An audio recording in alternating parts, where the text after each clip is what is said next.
शेताचे बांधाच्या कारणावरून आरोपींनी सून व सासऱ्याला जातीवाचक शिवीगाळ करून लाकडी दांडा व लाथाबुक्क्यांनी मारहाण केली. तसेच विनयभंग केल्याची घटना राहुरी तालुक्यातील ब्राह्मणी येथे दिनांक 23 एप्रिल रोजी सायंकाळी घडली. दिनांक 23 एप्रिल 2026 रोजी सायंकाळी 6 वाजता आरोपी दीपक पाटोळे व यशवंत पाटोळे यांनी शेताचा बांध कोरला व बांधावरील दगड उचलून शोष खड्ड्यात टाकले. तेव्हा पीडित महिला त्यांना म्हणाली, तुम्ही बांध कोरून दगड उचलू नका असे सांगून महिलेने ते दगड पुन्हा बांधावर लावले. त्याचा त्यांना राग आल्याने त्या दोघांनी महिलेला वाईट वाईट शिवीगाळ करून तुला मारण्यासाठी माणसे घेऊन येतो असे म्हणाले.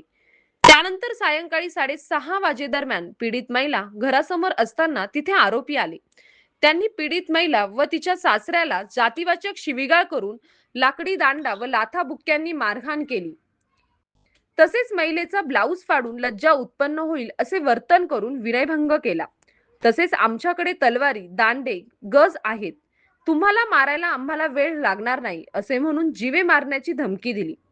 पीडित महिलेने राहुरी पोलीस ठाण्यात दिलेल्या फिर्यादीवरून आरोपी दीपक दत्तू पाटोळे, ज्योती दीपक पाटोळे, यशवंत भागाजी पाटोळे, सचिन यशवंत पाटोळे, सोमा किसन पाटोळे, भारती गणेश पाटोळे, रंगनाथ भागाजी पाटोळे, महेश यशवंत पाटोळे, स्वाती सोमनाथ पाटोळे, दगडाबाई दत्तात्रय पाटोळे, आशाबाई यशवंत पाटोळे, सर्व राहणार ब्राह्मणी तालुका राहुरी अशा 11 जणांवर अॅट्रॉसिटीसह विनयभंग, मारहाण व धमकी दिल्याचा गुन्हा दाखल करण्यात आला.